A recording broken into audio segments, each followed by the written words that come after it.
ഈശോമിശിഹായ്ക്ക് സ്തുതിയായിരിക്കട്ടെ. പ്രിയ കൂട്ടുകാരെ, വിശുദ്ധ യോഹന്നാന്റെ സുവിശേഷം 10-ാം അധ്യായം നമുക്ക് പഠിച്ചാലോ? ആട്ടിൻകൂട്ടത്തിൻ്റെ ഉപമ. സത്യം സത്യമായി ഞാൻ നിങ്ങളോട് പറയുന്നു, ആട്ടിൻ തൊഴുത്തിലേക്കു വാതിലിലൂടെയല്ലാതെ മറ്റു വഴിക്ക് കടക്കുന്നവൻ കള്ളവനും കവർച്ചക്കാരനുമാണ്. എന്നാൽ വാതിലിലൂടെ പ്രവേശിക്കുന്നവൻ ആടുകളുടെ ഇടയനാണ്. കാവൽക്കാരൻ അവന് വാതിൽ തുറന്നു കൊടുക്കുന്നു. ആടുകൾ അവൻ്റെ സ്വരം കേൾക്കുന്നു. അവൻ തൻ്റെ ആടുകളെ പേര് ചൊല്ലി വിളിക്കുകയും പുറത്തേക്ക് നയിക്കുകയും ചെയ്യുന്നു. തനിക്കുള്ളതിനെയെല്ലാം പുറത്തിറക്കിയിട്ട് അവൻ അവയ്ക്ക് മുമ്പേ നടക്കുന്നു.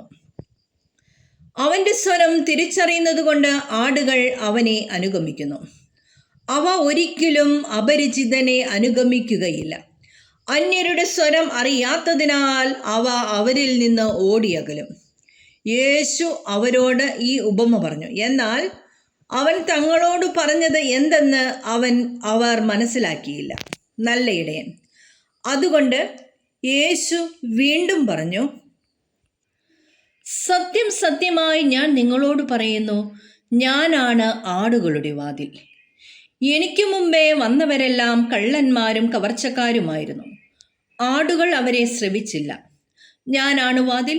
എന്നിലൂടെ പ്രവേശിക്കുന്നവൻ രക്ഷ പ്രാപിക്കും. അവൻ അകത്തു വരികയും പുറത്തു പോവുകയും മേച്ചിൽ സ്ഥലം കണ്ടെത്തുകയും ചെയ്യും. മോഷ്ടിക്കാനും കൊല്ലാനും നശിപ്പിക്കാനുമാണ് കള്ളൻ വരുന്നത്.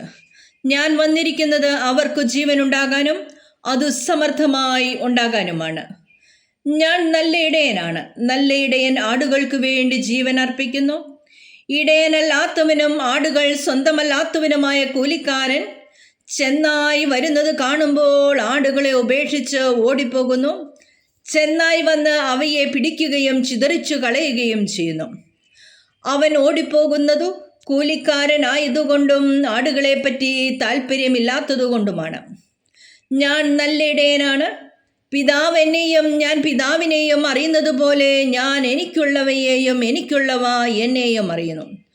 ആടുകൾക്ക് വേണ്ടി ഞാൻ ജീവൻ അർപ്പിക്കുന്നു. ഈ തൊഴുത്തിൽപ്പെടാത്ത മറ്റാടുകളും എനിക്കുണ്ട്. അവയെയും ഞാൻ കൊണ്ടുവരേണ്ടിയിരിക്കുന്നു. അവ എൻ്റെ സ്വരം ശ്രവിക്കും. അങ്ങനെ ഒരാട്ടിൻപറ്റവും ഒരു ഇടയനുമാകും. തിരിച്ചെടുക്കുന്നതിനു വേണ്ടി ഞാൻ ജീവൻ അർപ്പിക്കുന്നതിനാൽ പിതാവ് എന്നെ സ്നേഹിക്കുന്നു. ആരും എന്നിൽ നിന്ന് അത് പിടിച്ചെടുക്കുകയല്ല, ഞാൻ അത് സ്വമനസാ സമർപ്പിക്കുകയാണ്.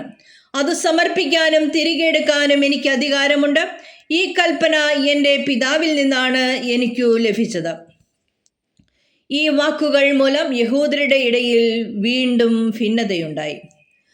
അവന് പിശാചുണ്ട്, അവന് ഭ്രാന്താണ്. എന്തിന് അവൻ പറയുന്നത് കേൾക്കണം എന്നിങ്ങനെ അവരിൽ വളരെ പേർ പറഞ്ഞു. എന്നാൽ മറ്റുള്ളവർ പറഞ്ഞു, ഈ വാക്കുകൾ പിശാച് ബാധിതൻ്റേതല്ല.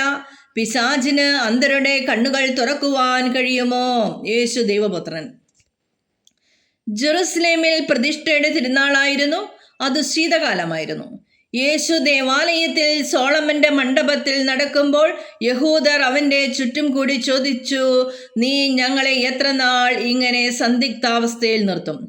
നീ ക്രിസ്തുവാണെങ്കിൽ വ്യക്തമായി ഞങ്ങളോട് പറയുക. യേശു പ്രതിവചിച്ചു, ഞാൻ നിങ്ങളോട് പറഞ്ഞു, എന്നിട്ടും നിങ്ങൾ വിശ്വസിക്കുന്നില്ല. എൻ്റെ പിതാവിൻ്റെ നാമത്തിൽ ഞാൻ ചെയ്യുന്ന പ്രവൃത്തികൾ എനിക്ക് സാക്ഷ്യം നൽകുന്നു. എന്നാൽ നിങ്ങൾ വിശ്വസിക്കുന്നില്ല, കാരണം നിങ്ങൾ എൻ്റെ ആടുകളിൽ പെടുന്നവരല്ല. എൻ്റെ ആടുകൾ എൻ്റെ സ്വരം ശ്രവിക്കുന്നു. എനിക്ക് അവയെ അറിയാം. അവ എന്നെ അനുഗമിക്കുന്നു. ഞാൻ അവയ്ക്ക് നിത്യജീവൻ നൽകുന്നു. അവ ഒരിക്കലും നശിച്ചു പോവുകയില്ല. അവയെ എൻ്റെ അടുക്കൽ നിന്ന് ആരും പിടിച്ചെടുക്കുകയുമില്ല. അവയെ എനിക്ക് നൽകിയ എൻ്റെ പിതാവ് എല്ലാവരെയും വലിയവനാണ്. പിതാവിൻ്റെ കയ്യിൽ നിന്ന് അവയെ പിടിച്ചെടുക്കാൻ ആർക്കും സാധിക്കുകയില്ല. ഞാനും പിതാവും ഒന്നാണ്. യഹൂദർ അവനെ എറിയാൻ വീണ്ടും കല്ലെടുത്തു. യേശു അവരോട് ചോദിച്ചു, പിതാവിൽ നിന്നുള്ള അനേകം നല്ല പ്രവൃത്തികൾ ഞാൻ നിങ്ങളെ കാണിച്ചു. ഇവയിൽ ഏത് പ്രവൃത്തി മൂലമാണ് നിങ്ങൾ എന്നെ കല്ലെറിയുന്നത്? യഹൂദർ പറഞ്ഞു, ഏതെങ്കിലും നല്ല പ്രവൃത്തികൾ മൂലമല്ല, ദൈവദൂഷണം മൂലമാണ് ഞങ്ങൾ നിന്നെ കല്ലെറിയുന്നത്.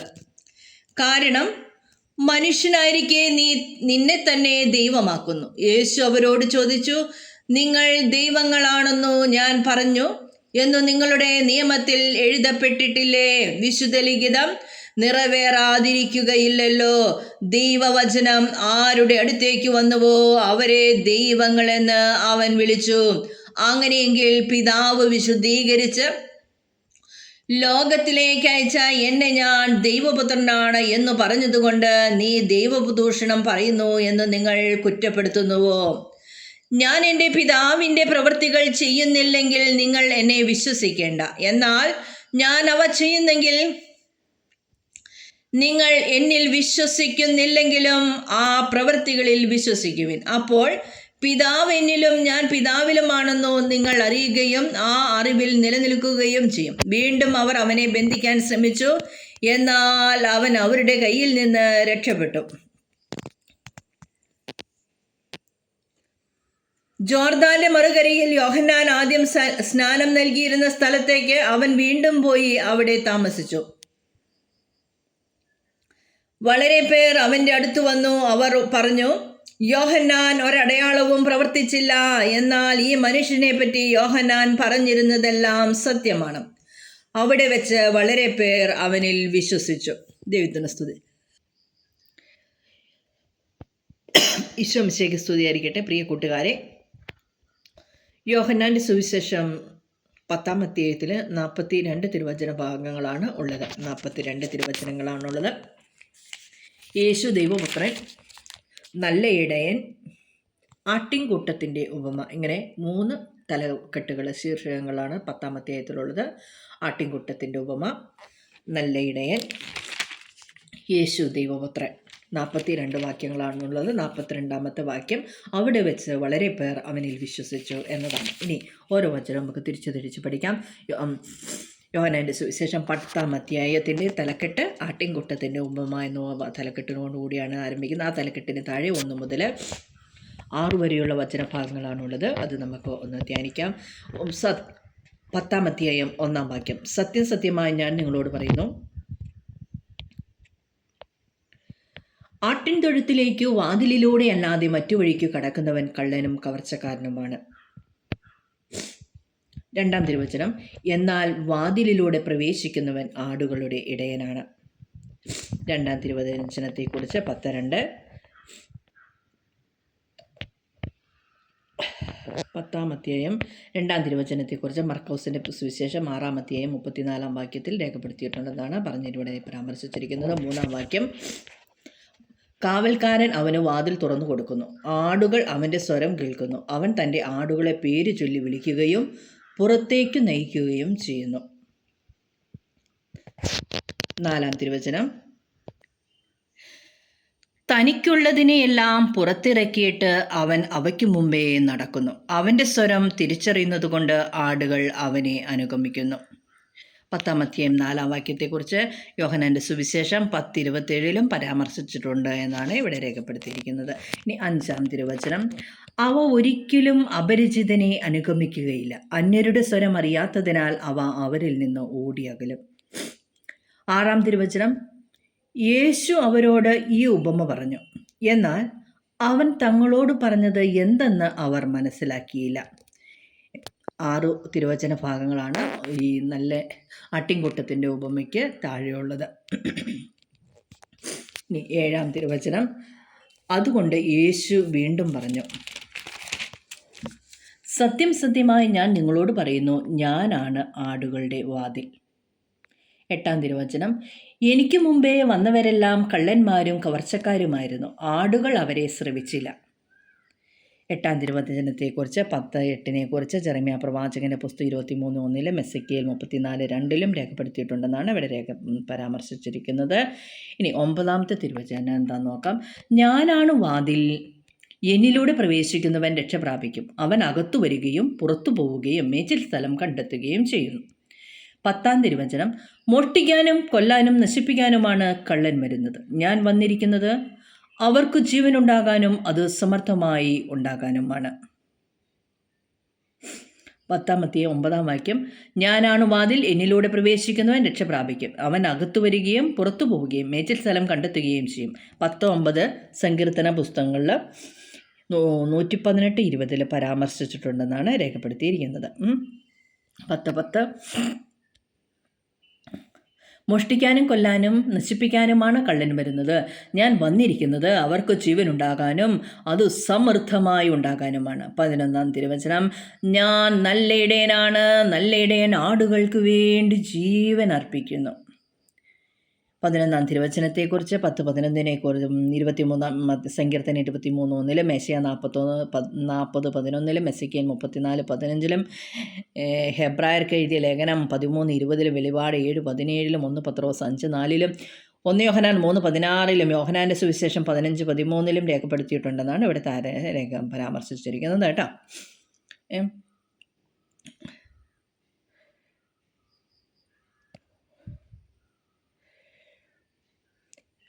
ഇനി 12 തിരുവചനം, ഇടയനല്ലാത്തവനും ആടുകൾ സ്വന്തമല്ലാത്തവനുമായ കൂലിക്കാരൻ ചെന്നായി വരുന്നത് കാണുമ്പോൾ ആടുകളെ ഉപേക്ഷിച്ച് ഓടിപ്പോകുന്നു. ചെന്നായി വന്ന് അവയെ പിടിക്കുകയും ചിതറിച്ചു കളയുകയും ചെയ്യുന്നു. ഇനി 13 തിരുവചനം, അവൻ ഓടിപ്പോകുന്നത് കൂലിക്കാരനായതുകൊണ്ടും ആടുകളെപ്പറ്റി താല്പര്യമില്ലാത്തതുകൊണ്ടുമാണ്. 14-15 വാക്യങ്ങൾ ഒന്നിച്ചാണ് രേഖപ്പെടുത്തിയിരിക്കുന്നത്. ഞാൻ നല്ല ഇടയനാണ്, പിതാവിനെയും ഞാൻ പിതാവിനെയും അറിയുന്നത് പോലെ ഞാൻ എനിക്കുള്ളവയെയും എനിക്കുള്ളവ എന്നെയും അറിയുന്നു. ആടുകൾക്ക് വേണ്ടി ഞാൻ ജീവൻ അർപ്പിക്കുന്നു. 15 തിരുവചനത്തെക്കുറിച്ച് താഴെ രേഖപ്പെടുത്തിയിരിക്കുന്നത് കാണാം. മത്തായിയുടെ സുവിശേഷം 11:27 യോഹന്നാൻ്റെ സുവിശേഷം 15:13 1 യോഹന്നാൻ 3:16 രേഖപ്പെടുത്തിയിട്ടുണ്ടെന്നാണ് ഇവിടെ പരാമർശിച്ചിരിക്കുന്നത്. ഇനി 10 തിരുവചനം എന്താണെന്ന് നോക്കാം. ഈ തൊഴുത്തിൽപ്പെടാത്ത മറ്റാടുകളും എനിക്കുണ്ട്, അവയെയും ഞാൻ കൊണ്ടുവരേണ്ടിയിരിക്കുന്നു. അവ എൻ്റെ സ്വരം ശ്രവിക്കും, അങ്ങനെ ഒരാട്ടിൻപറ്റവും ഒരു ഇടയനുമാകും. ഈ തൊഴുത്തിൽപ്പെടാത്ത മറ്റാടുകളും എനിക്കുണ്ട്, അവയെയും ഞാൻ കൊണ്ടുവരേണ്ടിയിരിക്കുന്നു. അവ എൻ്റെ സ്വരം ശ്രവിക്കും, അങ്ങനെ ഒരാട്ടിൻപറ്റവും ഒരിടയനുമാകും.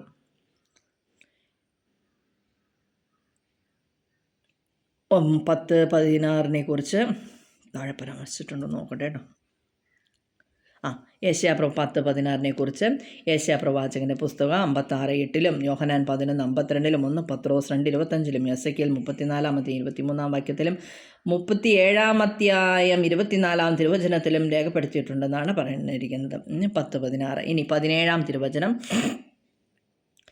തിരിച്ചെടുക്കുന്നതിനു വേണ്ടി ഞാൻ ജീവൻ അർപ്പിക്കുന്നതിനാൽ പിതാവ് എന്നെ സ്നേഹിക്കുന്നു.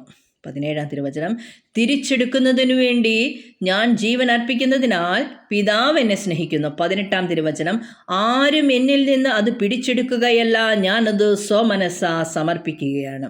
അത് സമർപ്പിക്കാനും തിരികെ എടുക്കാനും എനിക്ക് അധികാരമുണ്ട്. ഈ കൽപ്പന എൻ്റെ പിതാവിൽ നിന്നാണ് എനിക്ക് ലഭിച്ചത്. ഇനി 19 തിരുവചനം, ഈ വാക്കുകൾ മൂലം യഹൂദരുടെ ഇടയിൽ വീണ്ടും ഭിന്നതയുണ്ടായി. അവന് പിശാചുണ്ട്, അവന് ഭ്രാന്താണ്, എന്തിന് അവൻ പറയുന്നത് കേൾക്കണം എന്നിങ്ങനെ അവരിൽ വളരെ പേർ പറഞ്ഞു. 20 വാക്യം 10 അധ്യായം 20 വാക്യം 10-20 യോഹന്നാൻ്റെ സുവിശേഷം 7 അധ്യായം 20 8 അധ്യായം 48 മത്തായിയുടെ സുവിശേഷം 11-18 രേഖപ്പെടുത്തിയിട്ടുണ്ടെന്നാണ് ഇവിടെ പരാമർശിച്ചിരിക്കുന്നത്. 20 അധ്യായം ഇനി 21 വാക്യം നോക്കിയേ. എന്നാൽ മറ്റുള്ളവർ പറഞ്ഞു, ഈ വാക്കുകൾ പിശാചു ബാധിതൻ്റേതല്ല, പിശാചിന് അന്ധരുടെ കണ്ണുകൾ തുറക്കുവാൻ കഴിയുമോ? എന്നാൽ മറ്റുള്ളവർ പറഞ്ഞു, ഈ വാക്കുകൾ പിശാചു ബാധിതൻ്റേതല്ല, പിശാചിന് അന്ധരുടെ കണ്ണുകൾ തുറക്കാൻ കഴിയുമോ? പിശാചിന് അത്ഭുതങ്ങൾ പ്രവർത്തിക്കാനും രോഗസൗഖ്യങ്ങൾ നൽകാനും കഴിയില്ല എന്ന് വിശ്വസിച്ചിരുന്ന ഒരു കൂട്ടം ആളുകളുണ്ടായിരുന്നു. ഇനി അടുത്ത തലക്കെട്ട് അപ്പം നോക്കിക്കേ. നല്ല ഇടയൻ എന്ന തലക്കെട്ടിന് താഴെ 7 മുതൽ 21 വരെയുള്ള തിരുവചന ഭാഗങ്ങളാണുള്ളത്. അടുത്ത തലക്കെട്ട് യേശു ദൈവപുത്രനാണ്. ജെറുസലേമിൽ പ്രതിഷ്ഠയുടെ തിരുനാളായിരുന്നു, അത് ശീതകാലമായിരുന്നു. ജെറുസലേമിൽ പ്രതിഷ്ഠയുടെ തിരുനാളായിരുന്നു, അത് ശീതകാലമായിരുന്നു. 23 വാക്യം, യേശു ദേവാലയത്തിൽ സോളമൻ്റെ മണ്ഡപത്തിൽ നടക്കുമ്പോൾ. 24 യഹൂദർ അവൻ്റെ ചുറ്റും കൂടി ചോദിച്ചു, നീ ഞങ്ങളെ എത്ര നാൾ ഇങ്ങനെ സന്ദിഗ്ധാവസ്ഥയിൽ നിർത്തും? നീ ക്രിസ്തുവാണെങ്കിൽ വ്യക്തമായി ഞങ്ങളോട് പറയുക. 25 തിരുവചനം യേശു പ്രതിവചിച്ചു, ഞാൻ നിങ്ങളോട് പറഞ്ഞു, എന്നിട്ടും നിങ്ങൾ വിശ്വസിക്കുന്നില്ല. എൻ്റെ പിതാവിൻ്റെ നാമത്തിൽ ഞാൻ ചെയ്യുന്ന പ്രവൃത്തികൾ എനിക്ക് സാക്ഷ്യം നൽകുന്നു. യേശു പ്രതിവചിച്ചു, ഞാൻ നിങ്ങളോട് പറഞ്ഞു, എന്നിട്ടും നിങ്ങൾ വിശ്വസിക്കുന്നില്ല. എൻ്റെ പിതാവിൻ്റെ നാമത്തിൽ ഞാൻ ചെയ്യുന്ന പ്രവൃത്തികൾ എനിക്ക് സാക്ഷ്യം നൽകുന്നു. 25 തിരുവചനത്തെക്കുറിച്ച് 10:25 യോഹന്നാൻ്റെ സുവിശേഷം 6-36 വാക്യത്തിൽ രേഖപ്പെടുത്തിയിട്ടുള്ളതാണ് ഇവിടെ പരാമർശിച്ചിരിക്കുന്നത്. 10:38 പരാമർശിച്ചിട്ടുണ്ടെന്നാണ്. 10:38 എന്നാ നോക്കാം. എന്നാൽ ഞാൻ അവ ചെയ്യുന്നെങ്കിൽ നിങ്ങൾ എന്നിൽ വിശ്വസിക്കുന്നില്ലെങ്കിലും ആ പ്രവൃത്തികളിൽ വിശ്വസിക്കുവിൻ. അപ്പോൾ പിതാവ് എന്നിലും ഞാൻ പിതാവിലുമാണെന്ന് നിങ്ങൾ അറിയുകയും ആ അറിവിൽ നിലനിൽക്കുകയും ചെയ്യും. ഓക്കെ, ഇനി 10:31 എന്നാന്ന് നോക്കാം.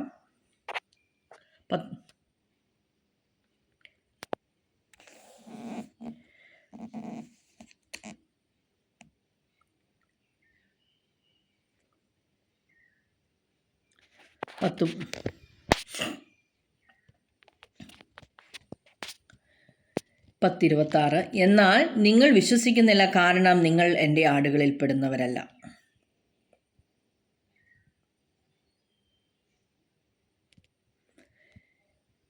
10:20 നമ്മൾ ആദ്യം നോക്കിയത്. ഈ 10:21 മുതൽ നോക്കണം അല്ലേ. 10:20 യോഹന്നാൻ്റെ സുവിശേഷം 7-ാം അധ്യായം 20-ാം വാക്യത്തിലും 8-ാം അധ്യായം 48-ാം വാക്യത്തിലും മത്തായിയുടെ സുവിശേഷം 11-ാം അധ്യായം 18-ാം വാക്യത്തിലും ഉള്ളത്. 10:25 യോഹന്നാൻ്റെ സുവിശേഷം 5-ാം അധ്യായം 36-ാം വാക്യത്തിലും 10-ാം അധ്യായം 38-ാം വാക്യത്തിലും. അപ്പോൾ 10:26. ഇനി 10:26 എന്നാൽ നിങ്ങൾ വിശ്വസിക്കുന്നില്ല, കാരണം നിങ്ങൾ എൻ്റെ ആടുകളിൽ പെടുന്നവരല്ല. 27-ാം വാക്യം എൻ്റെ ആടുകൾ എൻ്റെ സ്വരം ശ്രവിക്കുന്നു, എനിക്ക് അവയെ അറിയാം, അവ എന്നെ അനുഗമിക്കുന്നു. 28-ാം തിരുവചനം ഞാൻ അവയ്ക്ക് നിത്യജീവൻ നൽകുന്നു, അവ ഒരിക്കലും നശിച്ചു പോവുകയില്ല, അവയെ എൻ്റെ അടുക്കൽ നിന്ന് ആരും പിടിച്ചെടുക്കുകയുമില്ല. 29 അവയെ എനിക്ക് നൽകിയ എൻ്റെ പിതാവ് എല്ലാവരെയും കാൾ വലിയവനാണ്, പിതാവിൻ്റെ കയ്യിൽ നിന്ന് അവയെ പിടിച്ചെടുക്കാൻ ആർക്കും സാധിക്കുകയില്ല. 30-ാം തിരുവചനം ഞാനും പിതാവും ഒന്നാണ്. 10:30 ഞാനും പിതാവും ഒന്നാണെന്ന് 30-ാം തിരുവചനം യോഹന്നാൻ്റെ സുവിശേഷം 17-ാം അധ്യായം 21-ാം തിരുവചനത്തിലും രേഖപ്പെടുത്തിയിട്ടുണ്ടെന്നാണ്, അതിനെക്കുറിച്ച് പരാമർശിച്ചിട്ടുണ്ടെന്നാണ് രേഖപ്പെടുത്തിയിരിക്കുന്നത്. ഇനി 31-ാം തിരുവചനം യഹൂദർ അവനെ എറിയാൻ വീണ്ടും കല്ലെടുത്തു. യേശു അവരോട് 32-ാം തിരുവചനം യേശു അവരോട് ചോദിച്ചു, പിതാവിൽ നിന്നുള്ള അനേകം നല്ല പ്രവൃത്തികൾ ഞാൻ നിങ്ങളെ കാണിച്ചു, ഇവയിൽ ഏതു പ്രവൃത്തി മൂലമാണ് നിങ്ങൾ എന്നെ കല്ലെറിയുന്നത്? 33-ാം തിരുവചനം യഹൂദർ പറഞ്ഞു, ഏതെങ്കിലും നല്ല പ്രവൃത്തികൾ മൂലമല്ല, ദൈവദൂഷണം മൂലമാണ് ഞങ്ങൾ നിന്നെ കല്ലെറിയുന്നത്. കാരണം മനുഷ്യനായിരിക്കെ നീ നിന്നെ തന്നെ ദൈവമാക്കുന്നു. 10:33 കുറിച്ച് ലേവ്യരുടെ പുസ്തകം താഴെ 24:16 മർക്കോസിൻ്റെ സുവിശേഷം 14-ാം അധ്യായം 64-ാം വാക്യത്തിലും മത്തായിയുടെ സുവിശേഷം 26:65 രേഖപ്പെടുത്തിയിട്ടുണ്ടെന്നാണ് ഇവിടെ പരാമർശിച്ചിരിക്കുന്നത്. യേശു അവരോട് പറഞ്ഞു. 34-ാം വാക്യം യേശു അവരോട് ചോദിച്ചു, നിങ്ങൾ ദൈവങ്ങളാണെന്നു ഞാൻ പറഞ്ഞോ എന്ന് നിങ്ങളുടെ നിയമത്തിൽ എഴുതപ്പെട്ടിട്ടില്ലേ? 34-ാം തിരുവചനത്തെക്കുറിച്ച് ഇവിടെ പരാമർശിച്ചിരിക്കുന്നത് സങ്കീർത്തനം 10:30 സങ്കീർത്തനങ്ങൾ 82-ാം അധ്യായം 6-ാം വാക്യത്തിൽ രേഖപ്പെടുത്തിയിട്ടുണ്ടെന്നാണ് ഇവിടെ പറയുന്നത്.